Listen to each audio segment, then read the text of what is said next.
Welcome to my very first top 10 video, in honor of me getting my new microphone, and well, just to change things up around here a little bit. Now, you may be wondering, hey Badman, what kind of top 10 video is this? Well, if you haven't read the title up here, or down here, or wherever the fuck YouTube's choosing to put their titles nowadays, then this is my top 10 favorite video games of all time. Now, yes, this video is heavily based on nostalgia and my own personal preferences. So if a video game you like isn't on this list, or a video game you hate is on this list, then I'm sorry, I'm just not as perfect and pretty as you. But now that our own little talk is done, let's continue on to my top 10. Number 10.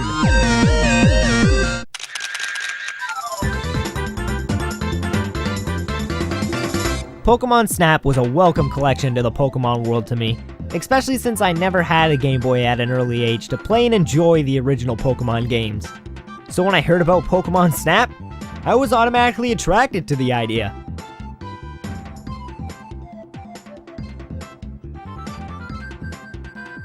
What? Don't judge me. I was only 6. Any Pokemon games seem like the tits. When I first got the game and popped it into my Nintendo 64, I was the happiest kid ever, and boy was I not disappointed. It was everything I thought it would be. P.S. That wasn't hard. I thought it was gonna be a game where you took pictures of Pokemon. What can I say? A 6-year-old's brain isn't hard to impress. There was still so much about the game that I remember till this day and love, from the first beach level to killing a Charmeleon using a volcano. Fuck yeah, killing Pokemon! Holy shit, it's a Charizard! Run! Oh wait, I can't run. God damn it, son of a... One thing I think everyone remembers about this game is when you finally unlocked Rainbow Road. Whether it was by mistake or on purpose, seeing those rainbow colored letters appear on the screen always made my heart skip a beat. You sit up in your chair and you get ready for an epic adventure, because you know that's exactly what's about to happen. And what happens when you get there? You meet the rarest Pokemon of them all, Mew. You throw a few pester balls at him and get a good snapshot, and you're done the game. Yes, the game wasn't very long. And now that I'm older, I really see what the game could have been. Like if they made it more like a free roam sandbox game, allowing you to explore the Pokemon world a little bit more. But for my 6-year-old brain, it was a very fun adventure traveling through the land of Pokemon. And isn't that what every young child wants? Number 9. This game was actually a pretty random buy for me during the Steam Summer Sale. I'd heard some really good reviews from my friends. And by friends, I mean the internet. Because that's the only friend I have. But it's okay. Me and the internet do all kinds of things. See?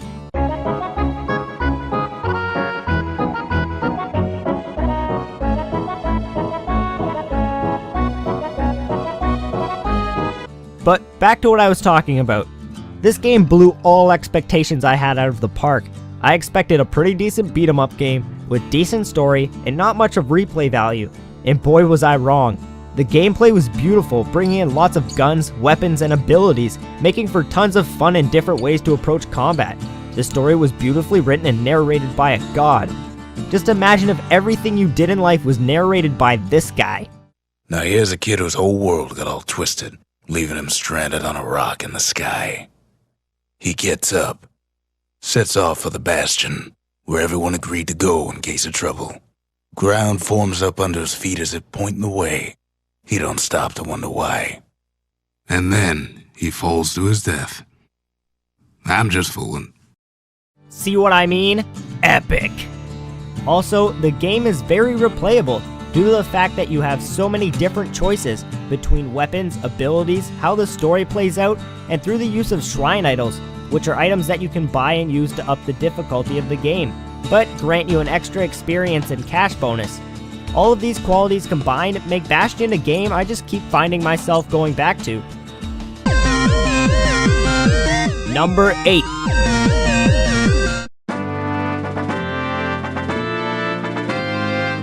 Starfox 64. What can I say about this game other than I never actually played it as a kid? It was a game I recently decided to play because I knew it was a great game but never got a chance to pick it up. And boy, when I picked it up, was I impressed. Oh my god! There's a fox in this game! But all jokes aside, I had a lot of fun the first time I played the game. It was exciting and well designed. The controls felt great and the speed and pace of the game always had me on my toes, trying to weave and dodge bullets and asteroids, all while trying to help my teammates out and keep them alive. God damn it, Slippy! There was also one other thing about this game that amazed me, but I just can't remember what it was. Oh yeah, I remember now. The tanks are fucking crazy!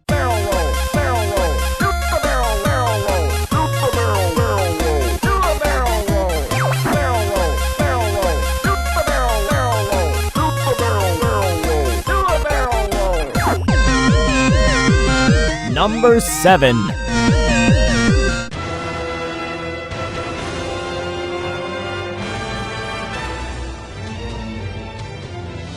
This game. Oh boy, this game. When I first heard about this game, I thought nothing of it, surprisingly. I don't know how I could have thought nothing of it. It's a game where you fight giant monsters. And well, that's pretty cool in my book. Just take a look at some of this awesome fighting action. Yeah! Yeah! Yeah! Aw, yeah! See what I mean? Epic! Just the feeling of climbing a monster that's 120 feet tall makes you feel like a real boss. But then the game decides to throw you a curveball and makes you feel like a complete asshole. But I'll leave that for a different video. Number 6.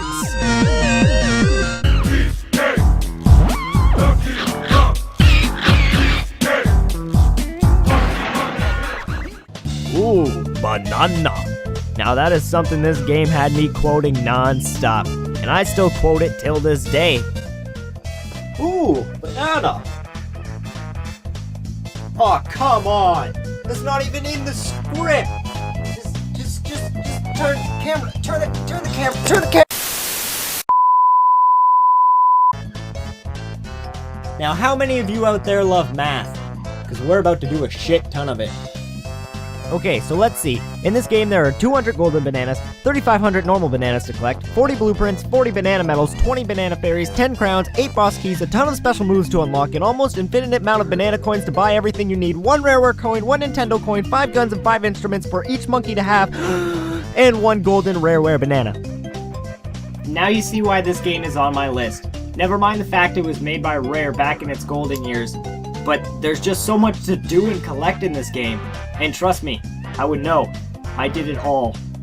That's right, I completed this game 101%, and boy was it a pain in the ass too. With some of the buggy mini-games that never really wanted to work, to finding that one banana on each level that was hidden in the most obvious spot right in my face, but still somehow not being able to see it. And I still came on top and dominated this game. And that's why it's number 6 on my list. Number 5. And here we are at the halfway point. And who is that in the distance? Is that a piece of paper? Oh, it is! It's Paper Mario! Yes, Paper Mario. How this game will forever hold a fondness in my heart. When I grew up, and still to this day, I wasn't a big fan of RPGs. So when I did come along one I found intriguing, I would fall madly in love. From the moment I laid hands on this game, I knew we were meant to be. And then I got stuck and couldn't beat it and said fuck it. But magic struck twice, and I decided to come back to the magical Paper Mario and strike down all the foes in my way. That also makes this the first RPG I ever beat as a kid, giving me all the nostalgia for the win. Number 4.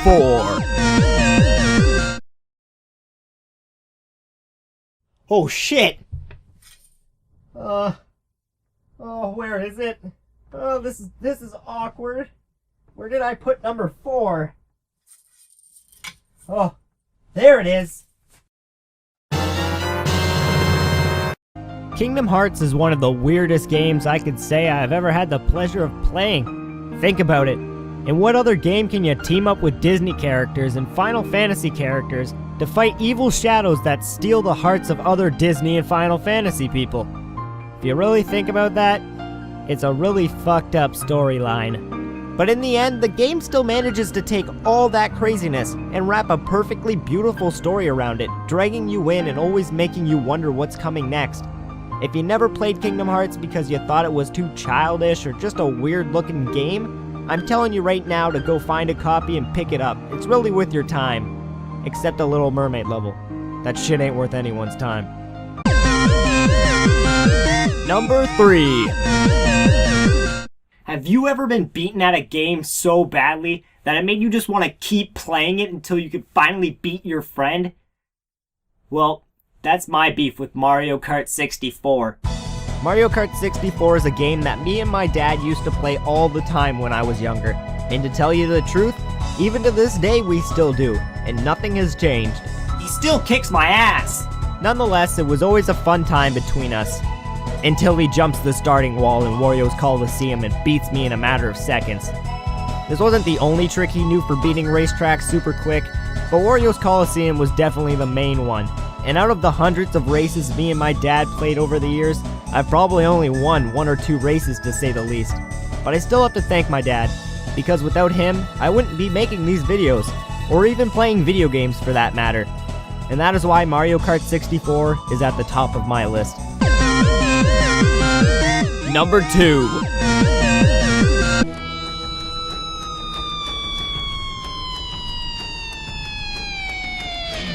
Oh, I can see where this is going. I can see the flame mail coming from 20 miles away. But yes, Halo 2 is my second favorite game of all time. Hell, I own every Halo game to date. The amount of time I put into playing Halo 2 is probably way too much. And that's saying a lot since I didn't have Xbox Live when the game was first released. Me and my friends spent hours finding glitches and ways to get out of maps and tons of other fun stuff. But definitely the biggest and best part of this game was finding the Scarab gun and getting to use it for the first time. Now that thing made you feel like a god, and was definitely worth the hours of patience, rage quits, and fun times with my friends. Are you guys ready to see what my number 1 favorite game is? Well, if you're not, that's too bad. Off to number 1! It's me, number 1!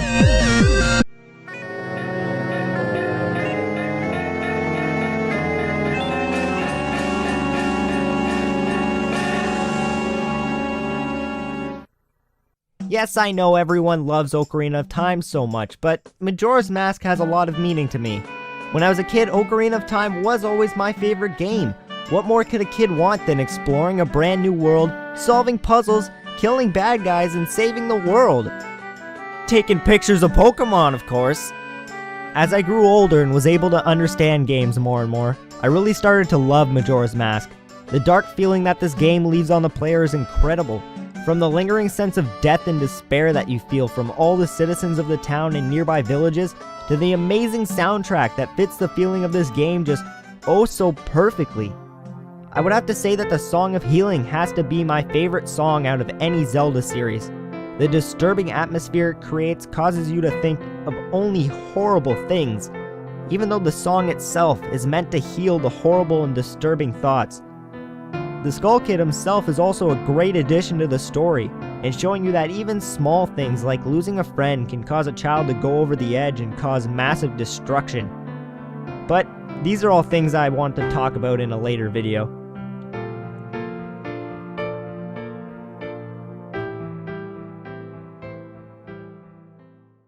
What also adds to all of that is the fact that Majora's Mask was the first game that I myself took a deep look into, making it a really important game for me, and the main reason I started making these videos in the first place.